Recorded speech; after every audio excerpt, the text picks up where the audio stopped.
The most difficult circuits on the racing calendar. Welcome to Monaco for today's Formula One qualifying.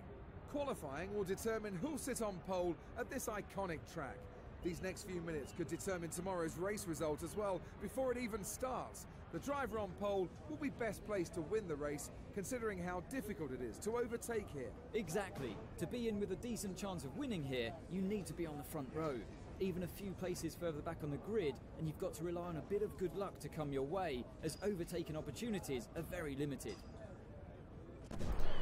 Hey guys, welcome back to some more F1 2015 and episode 6 of my career mode with Nico Hulkenburg. Now, before we get into the video, obviously, well, not obviously, but I do want to make an apology about the race, because for some reason the recording messed up and it's very jumpy and it's unwatchable, really.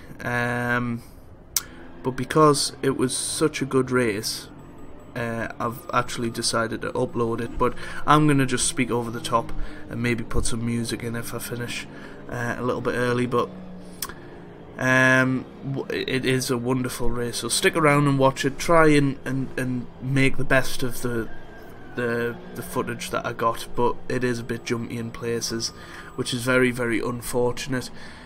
But I'm just speaking after the Spanish Grand Prix in real life, and wow, what a race. What a race. I mean, the qualifying session on Saturday was brilliant towards the end. Obviously, Max Verstappen was outperforming Ricciardo all weekend, and then Ricciardo pulls out a lap of the gods and goes 4/10 quicker than him in the dying seconds of the session, and he goes third. But Hamilton, what a lap he produced as well to get ahead of Rosberg after he locked up on his first run, and you were thinking, Hamilton 2014 blues coming again. But into the race, obviously Hamilton got off the line pretty well, but Rosberg used the slipstream down into turn 1.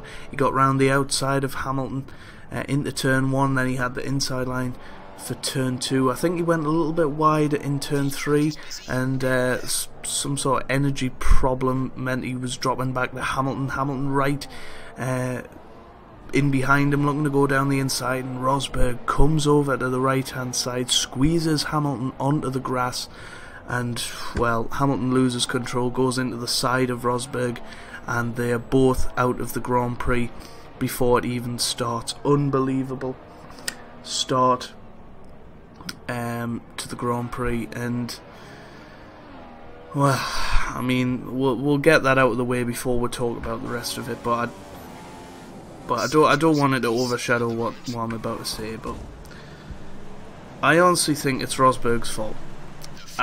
You know, I'll get a lot of hate probably from people if they're passionate, but you know, I am a Lewis Hamilton fan, but that's not the reason I think it's Rosberg's fault. Rosberg clearly squeezed Hamilton onto the grass. Hamilton had nowhere else to go. If he stopped, he's possibly going to cause a collision with somebody behind him.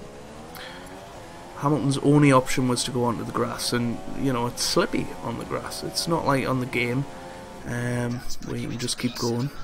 It's slippy, and he loses control, goes on the side of Rosberg, and the championship deficit stays at 43 points. They're probably the only two people in the championship, so regardless of championship changes today, I still firmly believe it's only them two in the championship. And I think Hamilton, you know, he showed this weekend that he has got the fight in him, and I think he can still do it. But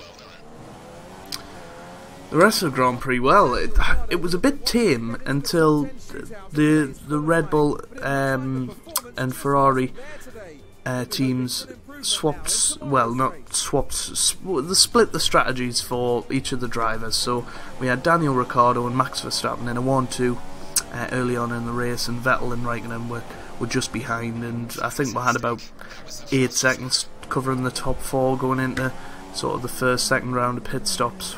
And obviously the strategies were split. Vettel and Ricciardo went for an ambitious 3-stop strategy, and Kimi Räikkönen and Max Verstappen were staying out on a on a two-stop, going a lot longer in the race, and you know, we were thinking, yeah, Ricciardo's probably got this in the bag here, because I honestly didn't think Verstappen and Raikkonen's tyres would hold on, but lo and behold, it did. And I mean, after the third pit stop, I think we had the top four separated by 7 or 8 seconds again.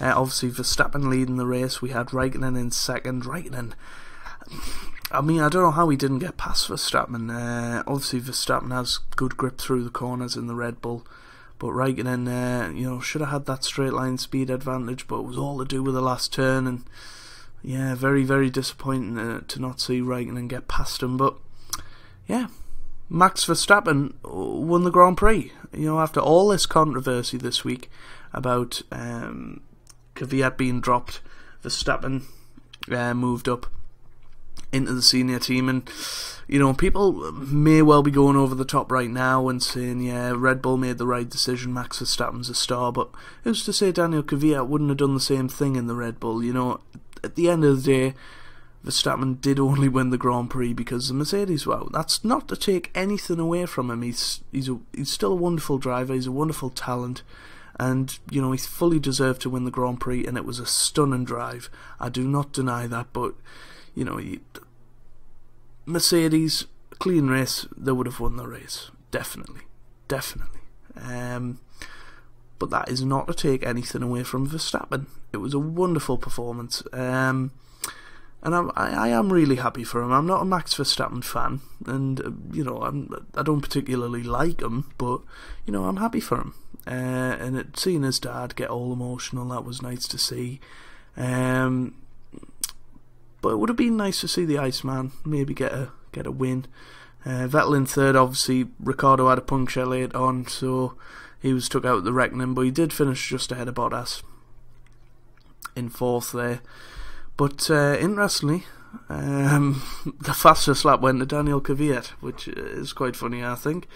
And you know, you'll be pleased with that. But yeah, Ricciardo fourth, Bottas fifth, Carlos Sainz Jr. in sixth. He was in third for a little bit of the opening of the race, so that was quite nice to see. Sergio Perez 7th, Massa 8th, recovering from poor qualifying, Button 9th, and Kvyat in 10th place. Obviously 5 retirements, Lewis Hamilton and Rosberg, of course, and Nico Hulkenburg, another technical problem for him, very disappointing to see. Fernando Alonso also retired with a technical issue, and Grosjean also retired with a technical issue, I believe. I don't actually remember seeing him go out in the race. But for the driver's standings, Nico Rosberg obviously still leading, but it's only by 39 points to Kimi Raikkonen in second. Now, I don't think anybody would have believed anyone who said that at the start of the season if that was going to happen. Lewis Hamilton in third, 57, obviously still 43 behind Nico Rosberg, and Vettel and Ricciardo fourth and fifth with 48 points each, and Max Verstappen there in 6th. Now with 38 points, Massa still there in top 10, Bottas, Kvyat still there in the top 10, and Grosjean as well. Constructors, Mercedes leading the way. Ferrari closed the gap today. They're not quite within a race win or a 1-2 away from Mercedes, but they're closing the gap, and Red Bull there in third. Williams, no man's land really, in fourth, and then Toro Rosso leading the race for fifth. But yeah, it was a very interesting Grand Prix, and I look forward to seeing what happens with Rosberg and Hamilton. I think Rosberg should be penalised with sort of like a grid penalty of some sort. I know Michael Schumacher a few years ago was penalised for a collision with John-Eric Verne, or it might have been Bruno Senna in the Spanish Grand Prix, and he lost his pole position for that. But yeah, very sad to see them come together and be starved again of that battle between Nico Rosberg and Lewis Hamilton. It's got to happen at some point. It'll probably be Austria now, you would imagine. But Hamilton will just be demoralised at the minute. It's difficult to imagine how he'll feel.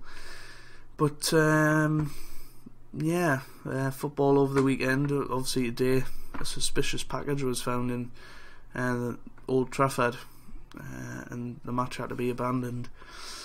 But yeah, apparently a controlled explosion's been done, so that could have been very, very nasty indeed. And yeah, it's not good to see that sort of thing happening. But yeah, I think that's pretty much going to wrap up this video. I don't know how long is left to run, but I hope you guys have enjoyed this episode. Please leave a like down below if you did. You don't have to, of course, but it'll mean a lot for me and for the channel. And I hope you guys are having a wonderful day. Thanks for watching, and goodbye.